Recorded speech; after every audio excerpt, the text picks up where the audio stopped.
Hello everyone! Welcome po once again sa isa na namang edisyon na ating programa and this is Solution with me and my name is Lafern Ducot. Ito nga po ang programa naghahatid sa inyo na ang tugon sa ating bawat tanong at maraming salamat po once again for joining me at tayo po ay sama-samang matuto kahit man lang sa loob ng medyo maraming minuto at ako po ay nagpapasalamat at excited na naman dahil alam nyo na hindi kumpletong aming linggo kapag hindi namin kayo nakakasama sa ating pag-aaral ng salita ng Panginoon. And since ngayon po ay Pebrero, ay magkakaroon tayo ng usaping pag-ibig. Of course, pag-ibig sa ating kapwa-tao, pag-ibig sa ating Diyos at alamin natin ang nananaga ng pag-ibig at pagmamahal sa atin ng ating Diyos. Nang sa gayon ay lubusan nating maunawaan ang tinitibok ng kanyang puso at maintindihan po natin kung ano po yung nais niyang pinakamagandang mangyari para sa bawat isa po sa atin bilang kanyang mga minamahal na nilikha. At bago po tayo magtuloy-tuloy sa ating mga pag-uusapan at pag-aaralan, ay maraming salamat din po sa ating mga awitin na pakinggan. Of course, ang kawikaan mula sa 2001 Metro Pop. Yan, hatid sa inyo ni Miss Cynthia Alexandra. Napakaganda po ng paalala ang awiting yan. At syempre pa, may kilalaman po yan sa ating mga pag-uusapan. And gusto ko pong batiin lahat ng mga kaibigan natin na nanonood sa Luzon, Visayas, and Mindanao. Isang mapagpalang gabi po sa ating lahat dahil sa Pilipinas, tayo po ay sumasa inyo live every Tuesday night at 7:30. At samantala binabati naman po natin lahat ng mga kababayan natin, mga suki natin, mga kapatiran natin sa buong mundo. Isang mapagpalang umaga, tanghali, at of course kahit hanggang gabi ay madaling araw, sinasamahan tayo na ilan sa mga kaibigan natin na patuloy pong sumusubaybay sa ating Bible study. So, thank you so much po for keeping us company every Tuesday. Dito po sa amin ay gabi, marahil sa inyo ay madaling araw. Maraming salamat. At syempre pa, binabati po natin lahat ng mga baguhan natin mga nakakasama sa ating programa and please give us a feedback kung paano po kayo napapagpala ng ating programa at kung paano po ito nakakatulong sa inyong paglago bilang isang mananampalataya. And of course, binabati natin ng isang mapagpalang gabi ang ilan sa ating mga kasama at makakasama. Of course, next Sunday or this coming Sunday will be celebrating with our kapatiran dyan sa Taytay Grace and Truth Christian Church. Yan mga ibigan natin. Of course, si Brother Ver Cuevas, magandang gabi sa iyo kapatid. Si Kuya Jason Encarnacion, binabati rin natin. Sila Ate Anbing, sila, nandiyan na ba sila? Kuya Ewat Manalastas. Maraming salamat po for joining us. Sila Brother Vicky, sila Kuya Alan, si Ruhano, maraming salamat po for joining us tonight. And of course, binabati rin natin ang mga kapatid natin from Bulacan, sila Sister Sally and Brother Joel Rayo. Maraming salamat din po sa inyo. At binabati natin si Pastor Willie Wilson Tianso ang Laigo mula sa Nueva Vizcaya. Nakasama natin every Tuesday night. And of course, maraming salamat kay Brother Andy Magalong. Alam ko, si Brother Andy ay nasa Kuwait. Yan. Maraming salamat po. At kayo po'y kasama namin tonight. And blessed evening po, Pastor Laverne and Pastor Willie, sabi ni Sister Roselle Camara. Thank you po for joining us tonight. And kay Sister Norma Vitares, of course, na kasama natin dyan sa Hong Kong. Binabati rin natin si Ate Bettina, ating churchmate. Alam ko, nasa bahay na siya. Hopefully, nakauwi ka na, Ate Bettina. And kila Kuya Makoy and Ate Jackie Alcantara, pagpalain po kayo ng Panginoon. And mga kapatid natin, sila Brother Ruel and Sister Marisa Paganpan. Hello, good evening po sa inyo.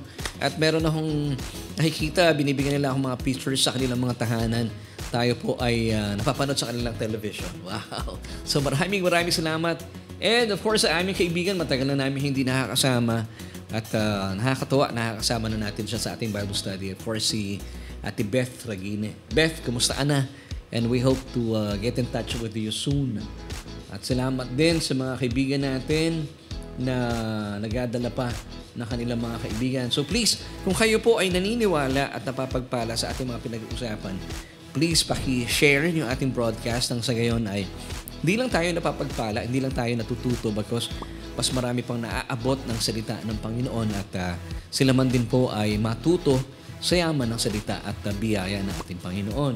At ngayon pong gabing ito ay gaya na aking sinabi kanina, ang ganda na pag-uusapan natin, aalamin natin ang ilan sa mga bagay na ikinalilito ng ating mga kababayan at alam po hindi lang na ating mga kababayan, even po ang ibang mga bansa ay ginagawa rin po ito kapag ang kanila pong bansa ay nagkakaroon ng mga problema, mga sigalot. Kaya nga po ang ating pong episode title for tonight is When a Nation Goes Astray.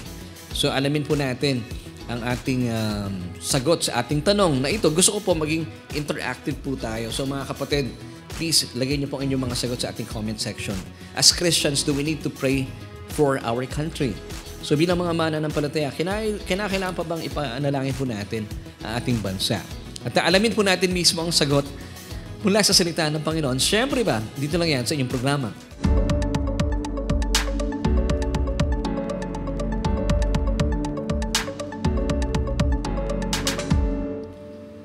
At tuloy-tuloy po tayo sa ating programa. Once again, this is Solution with me and my name is Laverne Ducot.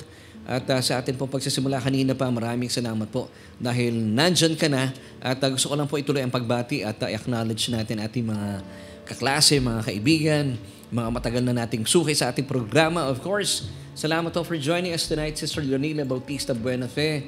Sabi niya, graceful evening po, ka-solution. And Pastor Laverne and Sister Jo Maranan Ducot, maraming salamat po. Sister Lai o Ate Lai for joining us as always every Tuesday night. At salamat din kay Sister Marie Balestero. Blessed evening din po sa inyo. Binabati rin natin si Sister Morena Lagisma Silapan. Magandang gabi din po sa inyo. At binabati din po natin sila Brother Philip Balesteros Vitales, ang butihing anak ni Sister Norma Vitales. And sige po, please paki-share yung ating program at ang ganda po ng pag-uusapan natin. At binigyan ko po ito ng title na When a Nation Goes Astray. Yan. Alam ko marami mga Pilipinong mananampalataya at talaga namang mahal nila ang kanilang bansa. And since ay buwan po ng Pebrero, it's Feb-Ibig month.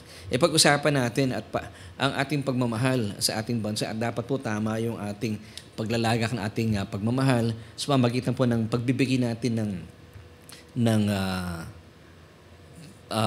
kalinga sa ating bansa, yung marapat na kalinga dito. So once again, atin pong question for tonight, as Christians, do we have to pray for our country? So bilang mga mananampalataya, gusto ko po malaman ang inyong kasagutan sa ating tanong. Once again, as Christians, do we need to pray for our country? Bilang mga Kristiyano, kagaya mo at kagaya ko, kailangan pa ba natin ipanalangin ang ating bansang Pilipinas?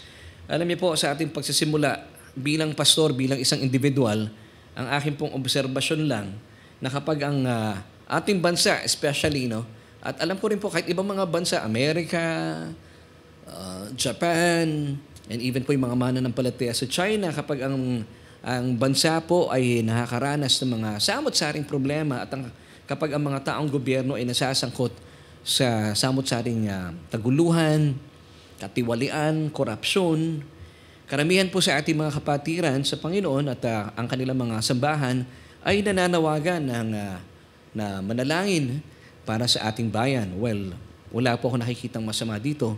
Yung iba nga po mga sambahan ay sinasamahan pa nila ng pag-aayun. Especially, ngayong pagsapit ng bagong taon, ang dami mga sambahan talaga nagtatawag ng mga panahon para ipanalangin ang ating bansang Pilipinas at may kasama pa itong pag-aayuno. At pangkaraniwan, ang aking pong obserbasyon, kapag sumasapit po yung mga ganitong mga panawagan sa ating mga kababayan, sa ating mga kapatiran, ginagamit po nila na talata bilang kanilang tema sa kanilang gawain ay ang 2 Chronicles chapter 7 verse 14. And it reads, basahin ko po sa inyo ang talatang ito, "If my people who are called by my name will humble themselves and pray and seek my face and turn from their wicked ways, then," sabi ng Diyos, "I will hear from heaven and will forgive their sin and heal their land." So once again, that's 2 Chronicles chapter 7 verse 14.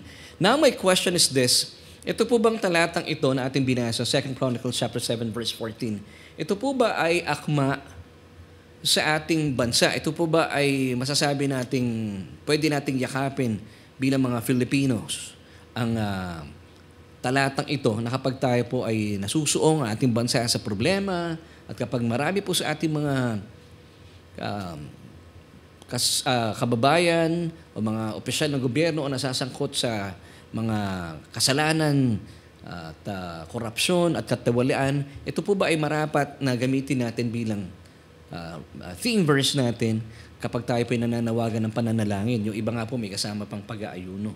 Now, alamin natin na ito po ba ay isunulat para sa ating mga mananampalataya, mga sambahan ng Diyos.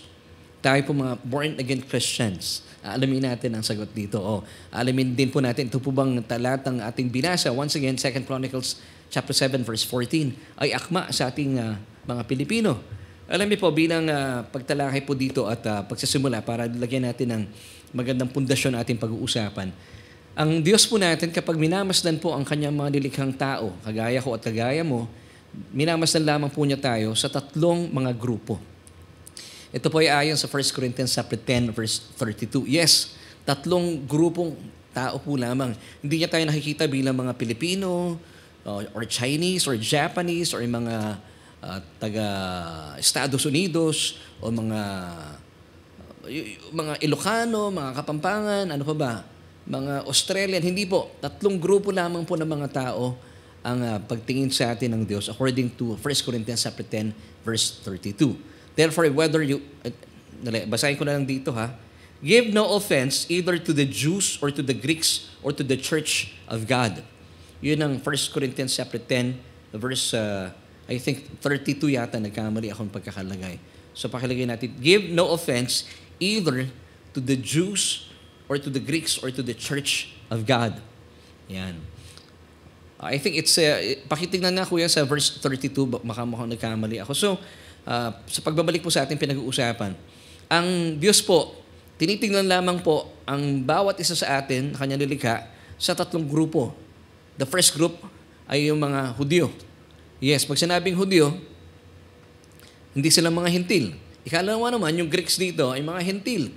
Pag sinabing Hentil, ito po ay hindi mga Hudyo. Pwede mga Chinese, Filipino, Japanese, mga tiga Estados Unidos. At yung ikatlo, the Church of God. Pag sinabing Church of God o sambahan ng Diyos, ito po ay kalipunan ng mga Hudyo at ng mga Hentil na naglagak na kanilang pananampalataya sa ating Panginoon Hesukristo. So once again, basahin natin, ilalagay natin sa screen. It's in verse 32 ng 1 Corinthians chapter 10. Give no offense either to the Jews, so that's the first group, or to the Greeks, or the Gentiles, or to the Church of God. So bilang isang mga mananampalataya, tayo po mga mananampalataya, ay tinawag din po tayo para maging disipulo. Pag sinabing disipulo, or disciple sa English, sa wikang Griego, ito po ay matetes. Come on, say this with me. Matetes. At sa wikang Hebreo naman ay talmidim. Ano ibig sabihin po ng mga salitang ito pag sinabing disciple? Simple lang, mag-aaral. Yun lang po ibig sabihin ng disciple. So tayo mga mananampalataya, dapat po talaga tayo nag-aaral ng salita ng Panginoon. Nang sa gayon, hindi tayo naliligaw sa ating mga pag-aaral. At alam natin kung saan tayo tamang tumatayo bilang mga mag-aaral. So meron pong paalala sa atin ng Biblia bilang mga mag-aaral, bilang mga matetes, bilang mga talmidim or mga disipulo or disciple or student. Dapat po alam natin kung paano po yung wastong paghahati ng salita ng Panginoon. Pag sinabing wastong paghahati ng salita ng katotohanan o ng Panginoon, ito po ipaalala sa atin. Let me read this verse first before we continue sa ating pinag-usapan. 2 Timothy chapter 2 verse 15 tells us, be diligent to present yourself approved to God, a worker who does not need to be ashamed, rightly dividing the word of truth. So para hindi po tayo maging kahiya-hiya, lalo tigit kami mga pastor, alam natin kung paano karino po yung mga talatang ating ginagamit at binabasa at para ito po ay tamang mailapat natin sa ating buhay sa bawat araw. So ilapat natin sa konteksto po na ating pinag-uusapan bilang mananampalataya, bilang mga disipulo, dapat maalam tayo yung tamang paghahati ng salita ng katotohanan. So going back to 2 Chronicles chapter 7 verse 14. Para kanino po kaya isinulat ang talatang ito? Ayon po sa binasa natin kanina in 1 Corinthians chapter 10 verse 32, na 3 grupo lamang po ng mga tao ang itinuturing ng Diyos kapag siya po ay tumitingin sa ating mundo. Mga Hudyo, mga Hentil na kagaya ko at kagaya mo, or kabilang sa sambahan ng Diyos. Tayo rin po 'yon. Tayo mga mananampalataya. Tayong maral, ang sinabi natin kasing Church of God, kalipunan ng mga Hudyo at mga Hentil na naglagak na kanilang pananampalataya sa Panginoon. So, what do you think? Kanino po isinulat at rektang ibinigay ang 2 Chronicles chapter 7 verse 14? Pwede pong pakilagay sa ating comment section. Kasi importante po ito bilang mga disipulo. Nang sa gayon, lalo tigit ako po'y pastor, pag nagtuturo ako, dapat maalam ako sa tinuturo ko, nang sa gayon ay hindi ako maligaw, kasi pag ligaw po yung aking turo, may niligaw ko rin yung mga nag-aaral sa akin. So ang sagot po dito talaga, when approaching 2 Chronicles chapter 7 verse 14, we must first consider the immediate context. At alamin natin ano yung immediate context. Alamin natin yung mga verses before yung verse 14. Alamin natin yung mga naunang mga talata doon. And then, pwede rin natin basahin yung mga susunod pang mga talata. Ito yung mga tinatawag na immediate context. Now, watch this. Tingnan natin ano ba yung context po ng 2 Chronicles chapter 7 verse 14. Now, after Solomon dedicated the temple, the Lord appeared to him and gave him some warnings na mababasa po natin sa verses 12 at idikit na natin yung verse 14 para maintindihan natin, ito pala yung immediate context na binabanggit ko kanina pa. So let's read this time 2 Chronicles chapter 7. Let's start with verse 12. Kuya, lagyan natin sa verse 12. Then the Lord appeared to Solomon by night and said to him, I have heard your prayer and have chosen this place for myself as a house of sacrifice. When I shut up heaven and there is no rain, or command the locusts to devour the land, or send pestilence among my people, then ito na yung verse 14. If my people who are called by my name will humble themselves. See, very conditional po ito. Una, dapat yung tinutukoy ditong mga people ng Diyos will humble themselves. Ikalawa, and pray. Ikatlo, and seek my face. Ikaapat, and turn from the wicked ways. Then ito po yung mangyayari sa kanila. Then I will hear from heaven and will forgive their sin and heal the land. So ito po ay napaka-conditional. Now, kung ito po ay tatanggapin natin at sasabihin natin, alam mo, Pastor, this verse, I believe, kagaya po ng ilan sa mga tinanong ko, sabi nila, this verse is also written to us, the Church of God. Now, I beg to differ. Kasi po, magkakaroon po tayo ng problema sa theology. Tayo po mga mananampalataya, tayo pong Church of God, which is yung ikatlong grupo na binanggit po ng 1 Corinthians chapter 10 verse 32.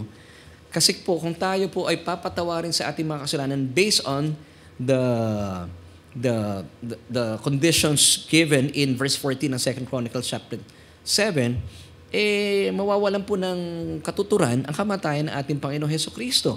Sabi po ng Ephesians chapter 1 verse 7, in Jesus we have redemption. How? It's through His blood, the forgiveness of sins according to the riches of His grace. So tayo po mga mananampalataya at tayo po bilang mga nasa ilalim ng bagong kasunduan ng purong biyaya, nakamit po natin ang kaligtasan, hindi po base sa ating mga ginagawa at mga gagawin pa in the future. Nakabase po ang ating kaligtasan sa biyaya sa atin ng Diyos. Ang Kanya po ibinigay ang Kanyang bugtong na anak na si Kristo, at nung tayo po nanalig sa Kanya at inilaga ang ating pagtitiwala, tayo po inaligtas sa Kanyang biyaya. Wala po tayong iniambag. Ito po ay sadyang regalong inilaan sa atin. Kaya po wala tayong pwedeng ipagmayabang sa Kanya dahil tayo po ay niligtas lamang sa pamagitan ng Kanyang biyaya at nakamit po natin ang kapatawaran ng ating mga kasalanan sa pamagitan po ng Kanyang makapangyarihang dugo na nabubo sa krus ng Kalbaryo. Once again, yan ang sinasabi ng Ephesians chapter 1 verse 7. In Jesus, we have redemption. So don't try to have it. You already have it. How? It's through His blood, the forgiveness of sins according to the riches of His grace. Now, tingnan po natin at bakit ko po nasasabi na ito pong 2 Chronicles chapter 7 verse 14 was written to the Jewish people. It's because of the verses after verse 14. Malalaman natin na ang kausap pala dito ng Panginoong Diyos ay si Solomon. At nagbigay po siya ng warning at pagpatuloy po natin sa mga susunod na mga talata at alamin natin ano mo sinasabi ng kabuuan ng verse 14 ng 2 Chronicles chapter 7. It was a reminder and a promise at the same time to ancient Israel through King Solomon. Now, yung immediate context po ng 2 Chronicles chapter 7 verse 14 shows that the verse is tied up with Israel and the temple. And the fact that from time to time, pwede po silang i-judge ng Diyos base po sa mga ipapadala niyang hindi kagandahang mga bagay, drought, locust, or pestilence. Now, malalaman po natin bakit po kaya may judgment ang Diyos sa kanila kapag sila po ay hindi nakasunod sa ipinag-uutos sa kanila ng Diyos. Of course, kapag sila po ay tumalikod sa Diyos, may kasama po itong punishment and judgment. So alamin po natin at mababasa po natin ito, yung mga warnings ng Diyos in the following verses. Now, let's start this time with verse 19 until 22. Still with 2 Chronicles chapter 7. So I pray na nasusundan niyo po ako. But if you turn away and forsake my statutes and my commandments, which I have set before you, and go and serve other gods and worship them, then, ito na yung sabi ng Diyos, pag tinalikuran niyo ako at sumamba kayo sa ibang Diyos-Diyosan, then I will uproot them from my land which I have given them. So, sino tinutukoy dito? Ang bayang Israel. And this house, which I have sanctified for my name, I will cast out of my sight and will make it a proverb and a byword among all peoples. Verse 21, and as for this house which is exalted, everyone who passes by it will be astonished and say, why has the Lord done thus to this land and this house? Verse 22, then they will answer, because they forsook the Lord God of their fathers, who brought them out of the land of Egypt. Sino ba yung inilabas ng Panginoong Diyos mula sa Ehipto? Marino po ang mga Jewish people, ang mga Israelita, hindi po Church of God ito, mga kapatid. Ang linaw. Kuya, pakilagay ulit doon sa verse 22. Who brought them out of the land of Egypt and embraced other gods and worshiped them and served them. Therefore, He has brought all this calamity on them. So, ang linaw, mga kapatid, that 2 Chronicles 7:14, yung mga immediate verses niya, it speaks of the context talaga. It's written to the Jewish people. But also, mga kapatid, don't get me wrong, this verse, 2 Chronicles 7:14, was also written for us. Magkaiba po yung to us kaysa sa for us. It was written also for us para pag-aralan natin at alamin natin. Pero kung i-apply natin yung 2 Timothy chapter 2 verse 15, dapat po as part of mga mananampalataya, dapat we know how to rightly divide the word of truth. Kapag may mga nababasa kayo sa Biblia, hindi natin basta-basta inaangkin bilang Church of God o bilang hentil. Dapat alam natin, kanino ba sinulat yung talata? At para kanino ba talaga? And in this case, ating pinag-uusapan, 2 Chronicles 7:14, malino po sinulat po ito para sa mga Hudyo, para sa mga kababayan ni Haring Solomon. At ang kausap po dito ng Diyos ay si Haring Solomon. So I pray na nakita po natin na ang talatang ito, 2 Chronicles 7:14, was not written to us, the Church of God, but to the Jewish people in the ancient times under the old law-keeping covenant. Dahil wala pong alinlangan na alam po ni Haring Solomon ng warning na ito na kapag hindi po sila tumalima sa Diyos at sila po ay tumalikod ng kanyang mga kababayan sa Diyos at sila po ay nagkasala at hindi po nila nagawa ang kabuuan ng mga ipinag-uutos sa kanila ng Diyos, meron po kasing mga hindi mabubuting bagay na sila ay pwedeng maranasan. Ito po ay parusa para sa kanila. Ito po ay matatagpuan sa Deuteronomy chapter 28. Alam niyo po ba yung mga curses na nakasulat doon? Beginning from verse 15 until 68. Ang dami pong curses noon. Pag binasa nyo, mamaya po pagtapos sa Bible study natin, basahin nyo po. Mga curses po yun para sa kanila.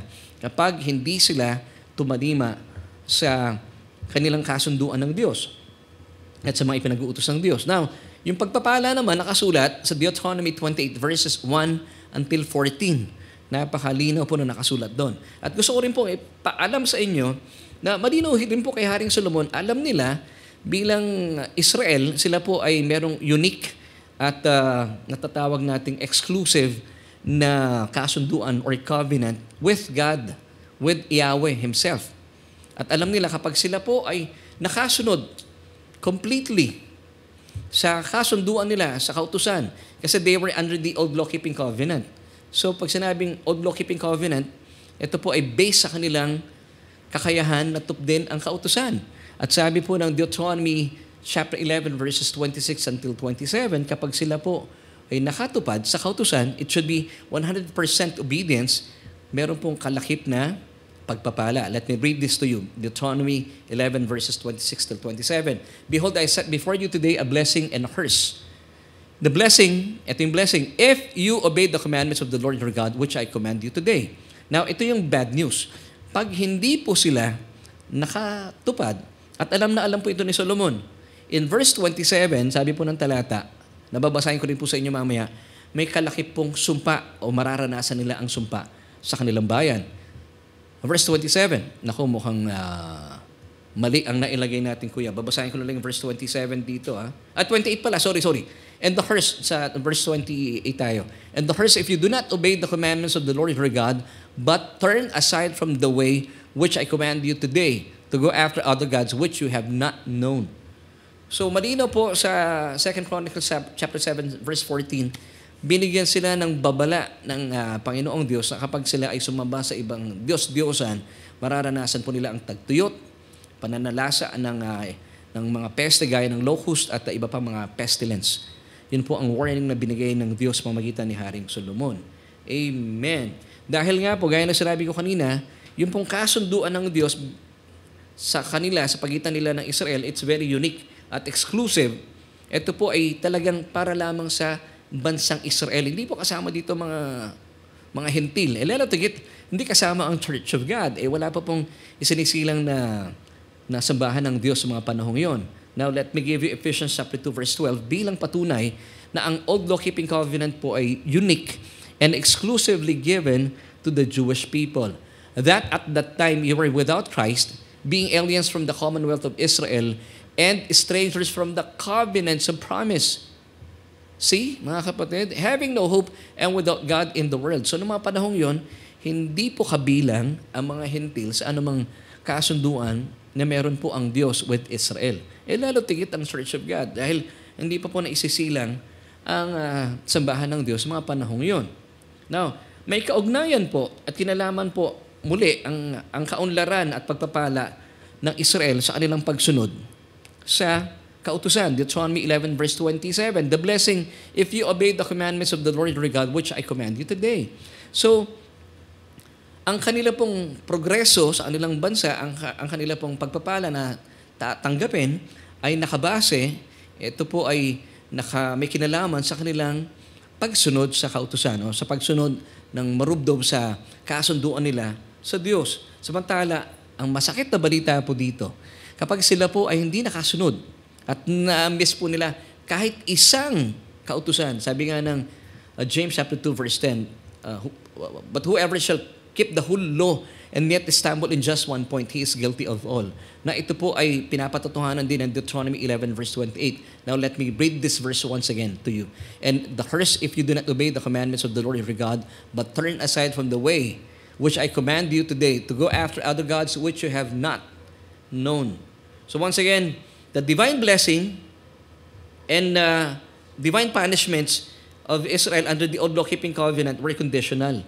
So yung blessings po, yung divine blessings, kapag may pagsunod sila, it should be perfect obedience, mga kapatid, pero mararanasan nila yung divine punishment and judgment kapag meron pong disobedience. So in 2 Chronicles 7:14, the Lord simply reminds Solomon of the previous agreement na meron po sila sa Diyos.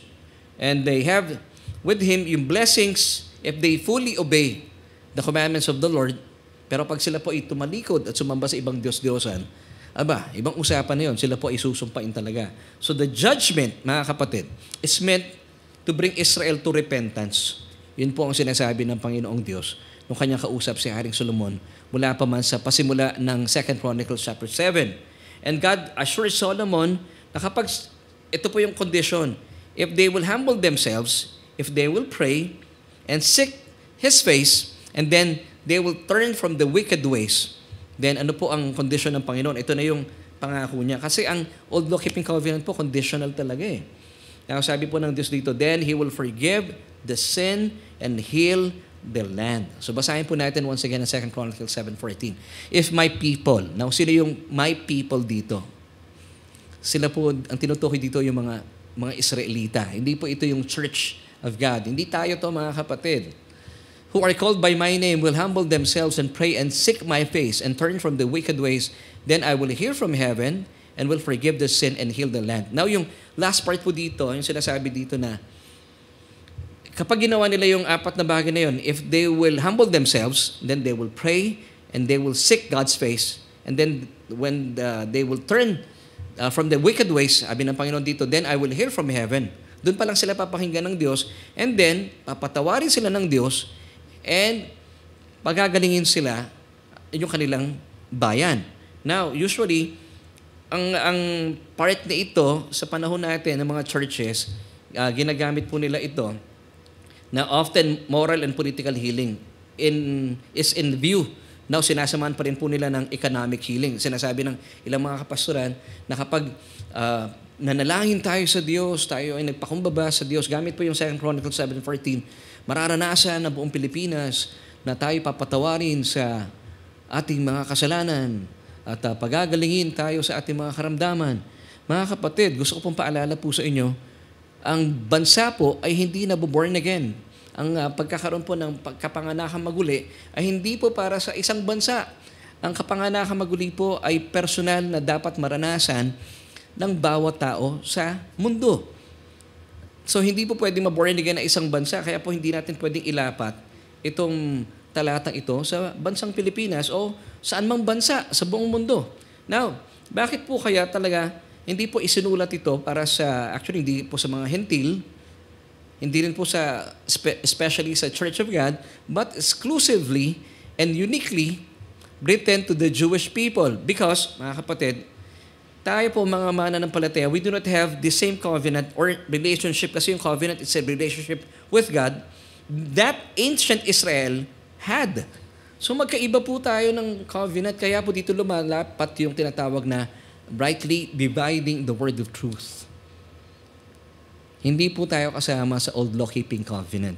Basically, tayo po ay may bagong kasunduan, at ito pong kasunduan na meron tayo ay mas mainam at mas maganda. Ito po ay naisakatuparan, na ratify, na itatag upon the death of Christ on the cross. Kaya po tayo ay nag-i-enjoy sa isang napakamatibay, malusog, at talagang mapapanghawakan natin kasunduan. This time, tayo po'y kabilang sa kasunduan ng Panginoong Diyos sa kanyang bugtong na anak na si Kristo, na sadyang hindi po ito mabubuwag, matibay. At talagang subok na matibay, subok na matatag. Mas matibay pa sa Bangko Filipino. Yun ang pwede nating sabihin talaga. Kasi ang kasunduan pong ito, hindi na sa pagitan ng Diyos at saka ng Israel. Kasi yung kasunduan nila noon ay hindi po nakasunod ang tao, ang Israel. Kaya po minarapat po ng Diyos na gumawa ng bagong kasunduan ang Diyos. And this time, sa kamatayan po na ating Panginoon Hesukristo, na ratify or na-establish ang tinatawag na New Covenant of Pure Grace. Actually, this is new for the Jewish people kasi meron silang old. But for us, the Gentiles or the Church of God, ang tawag po dito ay the Covenant of Pure Grace. Kasi wala naman tayong ibang covenant. Ito lang talaga eh. So we can call it the Covenant of Pure Grace. So gaya po na sinabi ko kanina, bakit tayo may covenant? At ito po yung nag-iisang covenant natin. Praise God, ito po yung pinaka magandang covenant kumpara doon po sa old law-keeping covenant ng mga Hudyo, talaga naman po mas makapangyarihan at mas maganda at mas matatag yung covenant o kasunduan na meron tayo dahil ang kasunduan pong ito ay sa pagitan ng ating Panginoong Diyos at ng kanyang bugtong na anak na si Jesus. Nagaya ng sinabi ko kanina, hindi po tayo kasama sa anumang covenant na meron po ang Israel noong pa mang araw. So let me give you once again Ephesians chapter 2 verse 12. That at the time you were without Christ, being aliens from the commonwealth of Israel, and the strangers from the covenant of promise, having no hope and without God in the world. Yung mga term that applies to Israel that were under the old law-keeping covenant, simply does not apply to us Christians or to any other nations as well. Kasi nga po, kagaya na sinabi ko kanina, exclusive po ang Old Law-Keeping Covenant sa mga taga-Israel o mga Hudyo. Hindi po tayo Hudyo. At tayo po ay sambahan ng Diyos. Samantala tayo po mga mananampalataya, talaga pong mas mainam po yung ating kalalagayan sa ngayon because we are under the, let me call this a new covenant or the covenant of pure grace. Yes, ito po ay talagang mas matibay. At ito po ay naitatag, gaya na sinabi ko kanina, hindi po sa birth ni Jesus. Ito po ay naitatag o na-establish upon the death of Christ on the cross. Hebrews chapter 9, verses 15 until 17. For this reason, He is the mediator and negotiator of a new covenant, that is, an entirely new agreement uniting God and man, so that those who have been called by God may receive the fulfillment of the promised eternal inheritance since a death has taken place as the payment which redeems them from the sins committed under the obsolete first covenants. See, yung first covenant, referring to the Old Law-Keeping Covenant, was already obsolete. Wala nang saysay. Verse 16. Nalagyan mo kuya ng number 2 yung 16. This is verse 16 ng Hebrews chapter 9. Now let me read this to you. For where there is a will and a testament involved, the death of the one who made it must be established. In verse 17. For a will and testament takes effect only at death since it's never enforced as long as the one who made it is alive. Kaya nga po yung bagong kasunduan na purong biyaya ay nagkaroon po ng katuparan sa kamatayan ng ating Panginoong Hesukristo. Di po ba? Kapag ang ating po mga minamahal na lolo't lola, halimbawa meron pong iiwan sa ating kayamanan, hindi po mapapasa ating mga tagapagmana ang kanilang kayamanan kung hindi pa po sila sumasakabilang buhay. So nagkakaroon po ng bisa ang atin pong kayamanan ay ipapamana sa atin na ating mga minamahal na lolo't lola o marahil nanay at tatay kapag ang testator po ay sumakabilang buhay na. Ganon din po ang nangyari sa ating Panginoong Hesukristo. Nagkaroon po ng kapangyarihan, ng katotohanan, ang bagong kasunduan, or ito po ay naitatag na, hindi po sa kapanganakan ng ating Panginoong Hesukristo. Now, according to Hebrews 9, 15, 16, and 17, ito po ay naitatag sa kamatayan ng ating Panginoon. And since namatay na po ang ating Panginoong Hesukristo, and as a matter of fact, after 3 days, God raised Him from the dead. So, ibig sabihin, wala na pong bisa ang lumang kasunduan ng kautusan. Hebrews chapter 8, verse 13, obsolete na. Kaya po tayo mga mananampalataya, tayo yung Church of God, are under now the new covenant of pure grace. So mga kapatid, kaya po talagang importante na intindihan natin ang mga talatang ating binabasa. Hindi lahat tinatanggap natin, hindi lang tayo basta amen ng amen. Kaya po importante talaga tayo po yung nagba-Bible study. And let's go back to our question for tonight. So mga kapatid, ano po bang sagot ninyo? Do we still need to pray for our country? So kailangan pa po ba nating manalangin para po sa ating bansa? Well, ang atin pong solution is this. It's best for us, tayo po mga mananampalatayang us dito, to pray for our leaders and all who are in positions of high authority, so that we may live a peaceful and quiet life in all godliness and dignity. Ito po ang sinasabi ng 1 Timothy chapter 2 verses 1 till 2 kasi ang gusto po ng Biblia, paalala sa atin, ipag-pray po natin, hindi lang basta yung bansa natin maging detalyado tayo, yung mga tao in positions, yung mga tao sa gobyerno. Therefore, sabi ng 1 Timothy chapter 2 verse 1, at ituloy natin ito sa verse 2, I exhort first of all that supplications, prayers, intercessions, and giving of thanks be made for all men. Take note, for all men. For whom? For kings and all who are in authority, that we may lead a quiet and peaceable life in all godliness and reverence. Pakatandaan po natin, gaya na sinabi ko kanina, wala pong bansa at hindi po nilayo ng Diyos na ang isang bansa ay maging born again. Hindi po pwedeng ipanganak na muli ang isang bansa. Kaya po, di ba, nasanay kasi tayo that the Philippines is the only Christian nation in Asia. Pero hindi po pwedeng maging born again ang bansa and then lahat ng tao maligtas. Wala pong ganon. Ang kapanganahang muli po na atin pong natutuhan na kinakailangan po talaga, we must be born again, according to John 3 verse 7, ito po ay isang personal na karanasan. Ibig sabihin, ito po ay dapat maranasan, hindi po ng buong bansa. Ito po ay dapat maranasan ng bawat tao sa mundong ito. Dahil tayo po, bilang isang individual, ipinanganak po tayo minsan, in the flesh, sa ating laman. So para tayo po yung magkaroon ng kaligtasan, dapat maranasan natin yung ikalawang kapanganakan. Yung tinatawag na kapanganakan sa Espiritu Santo. So kaya po importante maintindihan natin, wala pong walang nation na nagiging born again. And born again experience, let me give you the definition. It's an act of God where a spiritually dead person is made alive in Christ through the Holy Spirit. So person, hindi po nation. So dapat po ang ma-born again, tao. Amen. So let me give you John 3 verse 7. Do not be surprised that I have told you, you must be born again. Reborn from above, spiritually transformed, renewed, sanctified. So, ito po dapat nating ginagawa talaga. Ngayon, ito po ang aking paalaala. Lalo't nalalapit na po at ilang araw na lang at buwan, sasapit na naman po ang makasaysayang halalan sa ating bansa. At alam naman po natin, sad na makmak ang mga politikong gusto talagang maupo sa kanilang mga posisyon. Maging senador man yan, mayor, mga congressman. Well, bilang mga Kristiyano, ito po yung aking paalaala at panukala sa bawat isa po sa atin. Kristiyano, dapat nag-iilaw po yung ating yung ilaw ni Kristo, hindi tayo katitisuran ng tao. So, imbes po na birahin natin sila, tirahin natin sila, at banatan po natin sila sa social media, ito mga politikong sa pananaw po natin ay talaga namang halang ang mga kaluluwa. At obvious po talaga namang nuknukan sa paggawa ng kasalanan, kabuktutan at katiwalaan sa gobyerno. So ano pong kailangan natin gawin bilang mga mananampalataya? Ipanalangin po natin sila. Kung kakayanin niyo po, isulat niyo yung mga pangalan, ipanalangin niyo isa-isa. Bakit? Kasi kailangan po nilang ma-born again. Ngayon, kasi bilang individual, kagaya po na sinabi ko kanina, sabi ng Panginoon Hesukristo, you must be born again. So it's a must.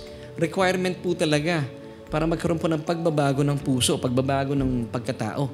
Now, ang mga tao pong, o sino mang politiko, na hindi po naipapanganak na muli, sila po ay naipanganak lang sa laman, at kapag hindi po nila naranasan yung tinatawag ng John chapter 3 verse 6 na kapanganakan muli o kapanganakan sa Espiritu Santo, o yung tinatawag natin born again experience, kapag sila po yung mananatiling makasalanan, hindi po katakataka at hindi po tayo dapat nagugulat kapag sila po yung nanatili sa kanilang mga kasalanan, talaga pong natural sa kanila, magiging kalikasan nila, yung pagiging halang ang kanilang kaluluwa at nuknukan sa paggawa ng mga kasamaan, kabuktutan at katiwalaan. Dahil, tandaan po natin ito, likas po sa mga makasalanan ang magkasala. Parang ganito lang po yan Yung mga ibon, dahil ibon po sila, nagugulat ba kayo sa kanilang kalikasan? Marunong silang lumipad. Di ba hindi naman? Napaka-ironic naman pag sinabi mo, uy, bakit yung ibon lumilipad? Kasi nga, walang ganun na tao nagtatanong. Hindi na tayo nagugulat. So, likas po sa mga ibon ang lumilipad kasi ibon sila. Ganyan din po yung mga aso kapag tumatahol. Natural sa kanilang tumahol kasi aso sila. So, ganun din po yung mga makasalanan.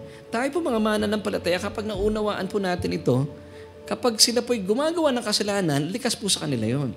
Kasi makasalanan po sila. So, imbes na birahin natin sila, tirahin sila o banatan sila sa social media, all you have to do, pray for them. Isa-isahin po natin sila. Yung mga taong sa tingin mo ay talaga naman, sa estimation mo ay napakanuknukan sa paggawa ng kasalanan.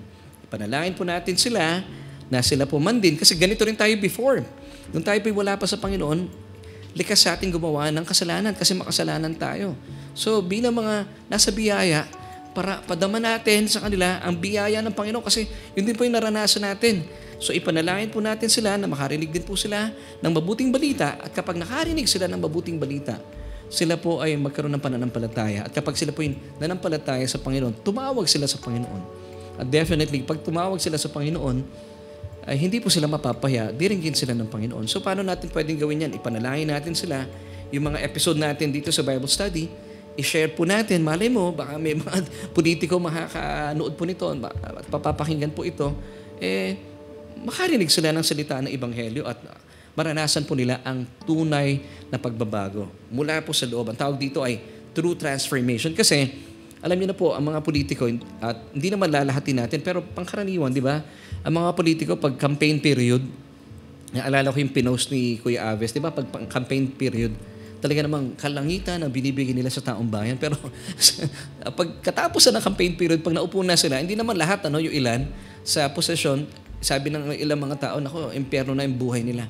So, mga kapatid, bakit po sila gumagawa ng kabuktutan?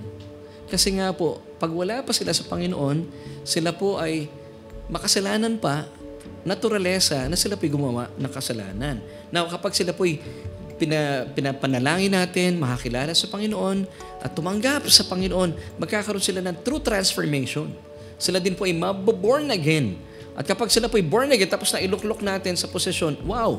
Pag-pray din po natin ating mahal na Pangulo, ang Vice Pangulo, ang mga nasa Senado. Now, kapag sila po ay nailuklok, sila mga mananampalataya, alam niyo po, sabi ng Biblia, ang mga namumunong mananampalataya at talagang may takot sa Diyos ay magbibigay dangal sa ating bayan. Let me give you Proverbs chapter 14, verse 34. Righteousness exalts a nation, but sin is a reproach to any people. Amen. So muli po ang aking paalaala, hindi natin kailangan gamitin yung 2 Chronicles chapter 7, verse 14. Because this passage is not written to us, the Church of God, but it was written to the Jewish people. So kung kayo po'y patuloy pa rin nagpapasailalim sa lumang kasunduan ng kautusan, para sa inyo po ito. Pero kung kayo po isang mananampalataya at alam niyo ang bagong kasunduan ng purong biyaya, hindi po ito para sa ating mga mananampalataya. Dahil meron po mga sistema, it doesn't apply to us, the Church of God. Kasi nga po, hindi naman talaga tayo bahagi ng lumang kasunduan ng kautusan. So, hindi po para sa atin ang 2 Chronicles 7:14. Kasi tayo po ay dininig na at niligtas na ng Diyos at pinagaling na sa ating mga karamdaman dahil, hindi sa ating mga ginawa, dahil sa nananaganang biyaya ng Diyos pamagitan ng kanyang bugtong na anak na si Kristo. At tayo rin po ay pinatawad sa ating mga kasalanan. Hindi po dahil sa ating mga ginawa at ginagawa at mga gagawin pa in the future. Remember Ephesians 1 verse 7, in Jesus we have redemption. How? Through His blood, the forgiveness of sins according to the riches of His grace. Amen. Ikalawa, bilang pagtatapos. So muli po imbes na birahin natin, tirahin natin, banatan natin sa social media, ang mga politikong kinaiinisan ninyo or sa pananaw po nyo, sa estimation nyo ay talaga namang napakahalang ang kaluluwa at nuknukan sa paggawa ng korupsyon at katiwalaan sa ating gobyerno. So imbes na pag-usapan sila, siraan po sila sa social media, mga mananampalataya, para maging pagpapala po tayo. Let's pray for them. Let's pray for them. Para sila rin po ay maging mananampalataya. At kapag sila po ay nakakilala sa Panginoon, magkaroon po ng true transformation at gamitin po sila ng ating Diyos para sa ating bayan. Let's pray for our President, for the Vice President, and even po yung mga iluluklok natin. Even pag-pray natin ating mga sarili para tama po yung ating ilalagay. At idalangin natin yung mga taong nasa likod nito, yung ang kalaban na gumagawa, na nagbabalak ng pandaraya, hindi po sila magtagumpay. So, let's pray for the people in authority. Ito po ang panukala sa atin ng 1 Timothy chapter 2, verses 1 till 2. So, let me read these verses to you as we end. Therefore, I exhort first of all that supplications, prayers, intercessions, and giving of thanks be made for all men. Verse 2. For kings and all, or pwede natin ilagay dito, for presidents and vice presidents and senate presidents and all who are in authority, that we may lead a quiet and peaceable life in all godliness and reverence. Praise God and praise God. So mga kapatid, I pray na naging mabuti pong pag-aaral at tayo po ay maraming natutuhan. Nang sa gayon, pag nakakarinig tayo, may mga nagrarally at ginagamit yung 2 Chronicles chapter 7 verse 14, sa maayos sa pamamaraan, ipaliwanag po natin sa kanila. Hindi po para sa atin ang talatang ito. It's for the Jewish people. So, thank you so much mga kapatid. At sa pagkakataon pong ito, nais kong imbitahan kung kayo po ay na-touch at nabuksan ang inyong isipan sa ating mga pinag-usapan at nakita niyo po kung gaano kabuti ang Diyos na tayo pala'y pinatawad, nilaan ng kapatawaran, hindi dahil sa ating mga ginagawa o mga gagawin pa in the future. No. laan po at para sa atin ang kanyang kapatawaran dahil po sa dugo na nabubuo na. Past tense, nangyari na po sa krus ng Kalbaryo. Ang atin pong papel lang na gagawin ay sumang-ayon sa Diyos. Sabi ng Romans 10 verse 9, kung ipapahayag na ating mga labi na si Jesus ang ating Panginoon at tagapagligtas at maniniwala na siya ay binuhay ng Diyos mula sa kamatayan, ikaw ay maliligtas. So all you have to do, pray this prayer with me. Buksan po ang inyong mga labi, sundan ang aking panalangin at buksan ang inyong puso at manampalataya na ang ating Panginoong Jesus ay nabuhay mula sa mga patay. Nang sa gayon kayo po ay maligtas. Pwede po ba yan? Sige po, pray this prayer with me. Sabihin niyo po ito mula sa inyong puso. O Diyos, kinikilala ko na napakayaman na yung salita. Napakayaman na yung pag-ibig at pagmamahal. At dahil dyan, nananampalataya po ako sa mga tinapos na gawa ng aking Panginoong Hesukristo. Salamat po dahil sa kanyang pagdurusa at kamatayan doon sa krus ng Kalbaryo. Nananampalataya po ako na winakasan na ang kasalanan ko. Salamat, Ama, dahil tinatanggap ko po ang iyong kaloob na buhay na walang hanggan at kaligtasan. At maraming salamat din po ng aking pangalan ay nakasulat na sa aklat ng buhay. Amen at amen. Kung isa po kayo sa sumabay sa panalangin yan, binuksan ang inyong mga labi at ang inyong puso, manampalataya po kayo. Kayo po ay ligtas na. Amen. And of course, I would like to pray for you kung kayo po ay nabuksan ng isipan at nakita natin na naliwanagan tayo. Ang tagal ng panahon, ginagamit natin yung 2 Chronicles 7:14 pero hindi naman pala isinulat para sa ating mga mananampalataya. So, bilang mga mananampalataya, gusto ko po kayong ipanalangin kung kayo po ay may galit. Kasi nga naman, hindi naman natin talaga may iwasan we still live in this fallen world. At naiintindihan na natin ngayon na kaya pala may mga tiwaling opisyal sa gobyerno. Kailangan nilang ma-born again. So yun po, magkaisa tayo doon at gamitin po ang pagkakataong ito na sama-sama po tayong tupdi na sinasabi ng 1 Timothy chapter 2 verses 1 till 2 na ipanalangin po yung mga tao na nasa kapangyarihan, especially ating presidente, ating vice-presidente, ang mga senador, at ang mga politikong lalaban sa halalan ngayong 2025 sa nalalapit na halalan ngayong Mayo. So ang ating pong papel bilang mananampalataya, we just have to pray for them. Imbes na birahin, tirahin natin sa social media, banatan natin sila, talaga namang magalit tayo sa kanila. Well, hindi ko po may pagkakaila, talaga namang may mga galaw sila na talagang nakakamuhi. Dapat naman talaga bilang mga mananampalataya, namumuhi tayo sa kasalanan. Pero hindi po yun ang papel natin. Ang papel natin, para kamuhian ng kasalanan, ipanalangin po itong mga taong, mga politiko na wala pang relasyon sa Panginoon. Ang sa gayon, magkaroon sila ng born-again experience. At kapag sila po ay bago ng Panginoon, mainam po na sila ay maglingkod sa ating bayan. Nang sa gayon, magbigay dangal po sila sa katuwiran ng Diyos. Amen. So, I want to pray for you.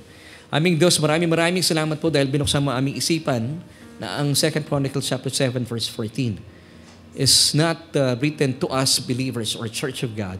Salamat dahil pinagyayaman mo, Panginoon, ang aming isipan sa mga katotohanan ito. At maraming salamat din po na bilang mga mananampalataya, tinuturuan mo kami na imbes na saktan namin ang aming mga sarili na gamitin po ang social media para tirahin, banatan at birahin ang mga politikong aming kinamumuhian dahil po nakikita namin ang kanilang kabuktutan sa aming pamahalaan. Panginoon, imbes na gawin po namin ito ay magkaroon po kami ng biyaya sa aming mga puso at idalangin po sila isa-isa. Magkaroon kami ng ganitong puso nang sa gayon, kung paano po yung nangyari sa amin dati. Minsan po kami ay makasalanan din pero nung kami po ay tumanggap sa iyong bugtong na anak, nagkaroon po ng tunay na pagbabago sa aming mga buhay. Ito rin po ay maranasan ng mga politiko na ay iluluklok po, Panginoon, sa aming pamahalaan. Maraming salamat po dahil tinuturuan mo kami na mamuhay bilang isang tunay at marangal na Pilipinong Kristiyano.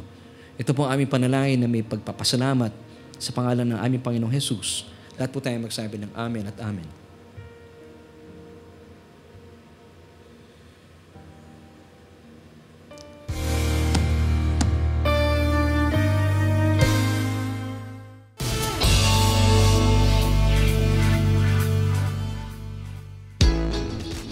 Well, nagbabalik tayo at maraming salamat po sa ating mga kaibigan na patuloy tayong sinasamahan dito yan sa Solution with Laverne Ducot. Dalayan ko po kung kayo po ay napapagpala, please give us a feedback kung paano po kayo na pagpala na ating episode for tonight at Kung kayo naman po ay naniniwala sa ating mga pinag-uusapan, pwede po ba akong maglambing? Paki-share po yung ating broadcast nang sa gayon ay marami rin po mabuksan ng isipan at malaman nila na hindi pala para sa atin talaga bilang mga mananampalataya, bilang mga born-again Christians, ang 2 Chronicles chapter 7 verse 14. Maraming salamat at binabati ko po ating mga kaibigan na nanonood. Of course, binabati natin si Ate Amiel, kasama natin dito sa studio. Binabati ko rin ang bunsong anak ni Ate Andeng, si Nice. Hello, Nice. Parang napakabilis lumaki ng batang yan. Talagang pinagpala yung batang yan. Hello, Nice. Ha? Nice talaga. And magandang gabi po sa inyo ngayon lahat. Si Sister Carmelita, si Nanay Carmelita Mendoza Hanoras, Pastor Willie Tiongson Laigo. Salamat din kay Sister Allen Sebale, Sister Tess Dionela Stanislao, thank you so much. Kay Ate Andeng San Andres, Sister Pauline Ebigueco, Brother Fidel Gabiola, Brother Howard Cruz. Hello kay Pastora Donna Cruz. Yes. And Sister Norma Vitales, Sister Dang Guevara, Sister Judeline Tagara Fernandez. Hello din po kay Sister Lani Biesta, Sister Rosemary Casoco, maraming salamat po for joining us tonight. Kay Sister Maylene de la Cruz Gale, kay Kuya Alan Laksina Sirojano, yes, amen. Kay Brother Donald Putingan, Sister Dang Mascarinas. Si Sister Dang ba yun? Na taga saan ba sila na nakasama natin sa Taytay? Basta sa Rizal, we hope to see you po this coming Sunday. Dadalaw kami sa Taytay. And Brother Fidel Gabiola, thank you po. Sister Presi Bernardo. Si Sister Connie Magno, thank you Lord Jesus Christ for what you have done on the cross. Kay Tita, si Tita Lorna ba to? Tita Lorna Villamanto, hello Tita. Sino pa ba? Sister Nessie Jimenez Cuario, magandang gabi po sa inyo. At binabati rin po natin Sister Gigi Cristobal Mendoza, na hindi natin nakadaupang palad last Wednesday. Sayang, Sister Gigi, di ka namin nakita. And si Principal Maria Ellen Mateo Losito, ang butihing wife ni Kuya Ricky Losito. And of course, sumagot pala si Pastor Willie dito sa mga Hudyo. Tama, Pastor Willie. Binabati rin natin sino pa ba? Sister Marisa Remo Paganpan, at marami pang iba. Maraming salamat po. Please paki-share po yung ating broadcast. Ang sa gayon, maraming maliwanagan kasi talagang pangkaraniwan, especially sa Pilipinas, no? Pag nagkakaroon pa ng mga problema, kabuktutan, sa gobyerno, corruption, nagkakaroon ng panawagan ng churches sa ating bansa, nagrarally sila, and then they are using 2 Chronicles 7:14. So, dapat tama po yung konteksto na ginagamit natin bilang mga mananampalataya. And salamat din, and salamat kay Sister Lani Marvin Mariel. Sabi niya, thanks be to God. Thank you po, Pastor and family. God bless you all. And yes naman po, Pastor. Ayun, oo nga. Salamat kay Sister Rosemary Casoco. Kasama natin noon pa man. Amen. Okay, sabi ni Sister Gigi, hindi raw siya in-invite ni Sister Sally, sayang, hindi ka namin nakita last Wednesday. And maraming salamat. At sa ngalan po ng aming programa na aking buong family, I would like to leave you 3 John 1:2. Beloved, ikaw yan, kapatid. Church of God, I wish above all things that you may prosper and be in health even as your soul prospers. Bye!